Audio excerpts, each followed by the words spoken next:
Queen had supposedly seen a transcript of it and seen all these awful answers about sort of no sweating and Pizza Express and all the likes of it.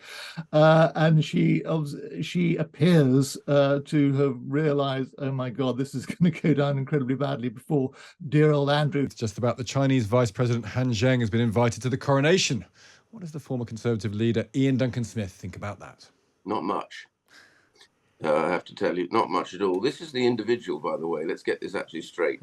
This abusive, dreadful government that literally is committing genocide, torture, abusive prosecutions in Hong Kong of democracy campaigners. But this individual isn't just involved. He was deeply guilty of the whole process of persecution of people like Jimmy Lai. And I think the government has been less than strong. I have to tell you this. I hate to say it about my government. But what's happened in Hong Kong is that we were the people that were running it. We were party to the Sino-British Agreement. They've trashed that. They're now locking up peaceful democracy campaigners. This man was guilty and right part of it. America has sanctioned 10 people in Hong Kong who are guilty of that persecution. We have sanctioned absolutely nobody. And, this is a man relevant to that and to the whole issue of what the Chinese government does to persecute ordinary people, to basically put them into slave labor, forced sterilizations of people in Uyghur. This whole litany of abuse goes on. Yes. And what we're doing at the moment is turning a blind eye to it. That was Ian Duncan Smith earlier on this programme. The Times' royal correspondent Valentine Low is with us. Morning, Val.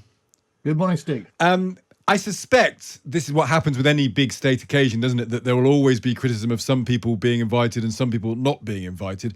But with Chinese behaviour, a figure that senior in the Chinese government, I suppose, was always going to be invited, but you can understand perhaps why it's causing some controversy here.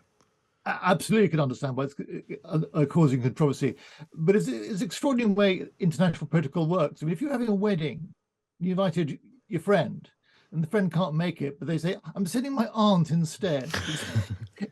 That's essentially what the Chinese do. Xi Jinping can't come, so he's sending his deputy instead. And we are happy with that when it comes to the Bidens. President Biden was invited. He can't come. Jill Biden's coming instead. Absolutely all okay. But obviously, this is causing fuss, and some people are also getting exercised about the leader of Sinn Féin in Northern Ireland, Michelle O'Neill, coming. I think with China, the palace, the government, they're in a position of damned if you do and damned if you don't. Because if you don't invite the Chinese, or if you kick up a fuss about Han Zheng, that creates a sort of international diplomatic row. But if you do, you get criticism from the likes of Ian Duncan Smith. I mean, I think they're just going to have to suck it up. Yeah, and I think that it's going ahead, isn't it? And it's one of the things that won't be talked about on the day, and it won't be talked about on the day after, probably. So maybe they'll count that as a win. This new Channel 4 documentary made a series of revelations around Prince Andrew's Newsnight interview with Emily Maitlis. It was a good interview, that interview with Emily Maitlis and Prince Andrew. Has ever an interview spawned so many satellite programmes, books and the like? It's an extraordinary thing. Did you learn anything new in it, Val? Yeah, I mean, there's an awful lot in the programme which is not new, I have to say, but there are some things new. And the most interesting thing was Emily Maitlis's implicit claim that the Queen realised what a disaster Andrew's interview with Emily Maitlis was before it had dawned on Andrew. In a sense, of course, that's not surprising, because if you ask yourself the question, who's the sharper knife?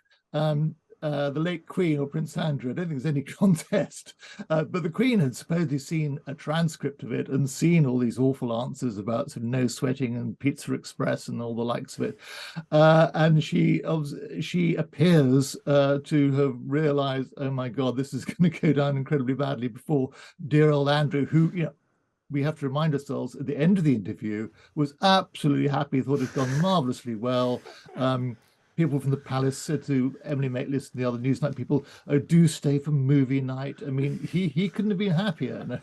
It was only in the coming days that he realised what an absolute calamity it had been for him. What an extraordinary thing. We're reminded here of that Blackadder description of the Prince of Wales as thicker than a whale omelette, and it actually probably is even more true for Prince Andrew. Now, Val, tell us about your Coronation newsletter. I mean, are you limbered up for the Coronation? Presumably from now until then, it's work for you. It's a marathon, not a sprint, Stig. But you know, we had a good training session with the Queen's funeral last year. That was, you know, similar levels of work, and this is going to be the same. But thank goodness, with a sort of rather more upbeat tone of celebration, not mourning. You know, it's going to be massive. I hope that the excitement levels have been felt in the Times newsroom will be matched by the excitement levels in the country. We're not really seeing that yet, are we? But I think it'll be one of those things where in the last couple of days, last sort of 24, 48 hours before the coronation, people will start to get really interested. And that's right, you know, I think that's exactly right. We all said we wouldn't get excited about the Olympics. I still wasn't, but most people were. It's the sort of thing that people get into. And also, you'll give us loads of little details. It's the nuggets around the edge that we like on a big event like this, that who is the High Lord Marshal of Hogwarts or whatever strange things go on with these state occasions. And there's no better person than you, Val, to take us through it. So thank you so much for joining us. Thank you so much. I'll go nugget hunting for you. Go nugget hunting now. Go forth, Valentine Low. And he's got this newsletter as well. So if you subscribe to the Times, you can get those nuggets after he has gleaned them, and he'll share them with you there.